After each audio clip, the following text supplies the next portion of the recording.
याच बजेटबद्दल नेमक्या काय अपेक्षा आहेत त्यावर बोलण्यासाठी आपल्यासोबत ज्येष्ठ आयटी उद्योजक आहेत दीपक घैसा सर, त्याचबरोबर आयकर तज्ञ आहेत संजीव गोखले सर आणि भाजपचे आमदार देखील अतुल भातखळकर हे काही वेळात सहभागी होण्याची शक्यता आहे आणि काँग्रेसचे मुख्य प्रवक्ते अतुल लोंढे सुद्धा आपल्यासोबत आहे। सगळ्यात आधी मी संजीव गोखले सरांकडे जातो। संजीव सर, सामान्य बजेट आणि निवडणुकांआधीचं अंतरिम बजेट यात नेमका फरक काय असतो? म्हणजे प्रेक्षकांना पुढची चर्चा आपली सोपी जाईल समजण्यासाठी। हां, आता असं की हे वोट ऑन अकाउंट आहे, म्हणजे पूर्ण बजेट सरकार आता मांडत नाही। केवळ 2 ते 3 महिन्याकरता खर्चाला ती अनुमती घेतली जाते आणि जे काही नवीन सरकार जे कोणी येईल ते पूर्ण बजेट जुलैच्या आसपास मांडतील। त्यामुळे हा मुख्य फरक आहे। त्यामुळे ह्या मिनी बजेटमध्ये फार मोठ्या धोरणात्मक घोषणा होत नाहीत किंवा करायचा नाही असा एक रिवाज आहे। परंतु गेल्या वेळी मात्र 19 मध्ये मात्र काही घोषणा झाल्या होत्या करविषयक, पण आज किती होतील काय होतील आपल्याला थोड्याच वेळात कळेल। ठीक आहे। दीपक घैसा सर, पुढचा प्रश्न माझा तुमच्यासाठी आहे। तुम्ही आयटी उद्योजक आहात, तर उद्योग जगताच्या या अंतरिम बजेटकडनं काही वेगळ्या अपेक्षा आहेत?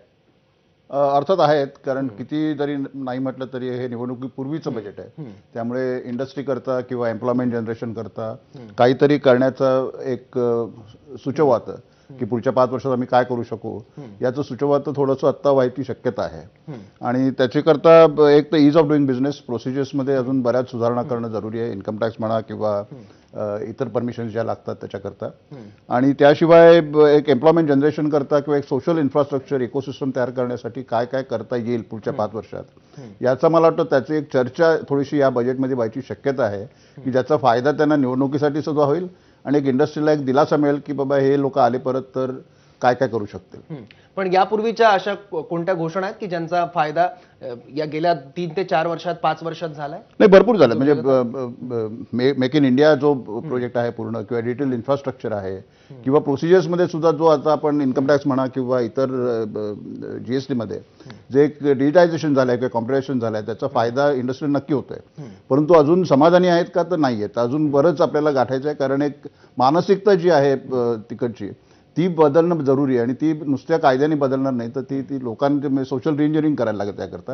आणि त्याकरता इंडस्ट्री आणि सरकार किंवा इंडस्ट्री आणि ब्युरोक्रेसी यांचा संवाद कायम असणं जरुरी आहे। त्यामुळे ते होत आहे ते चांगलं होत आहे, परंतु सफिशियंट नाही आहे, ते अजून व्हायला पाहिजे। ओके, आणि त्याच अपेक्षा आता तुम्हाला आहेत आजच्या बजेटकडनं। अतुल लोंढे, तुम्ही नेहमी राज्य आणि केंद्र पातळीवर सुद्धा सरकार विरोधातली भूमिका मांडता, जनतेचे प्रश्न सुद्धा वेगवेगळ्या प्लॅटफॉर्मवर तुम्ही मांडता। या बजेटकडनं विरोधी पक्षातला एक नेता म्हणून आणि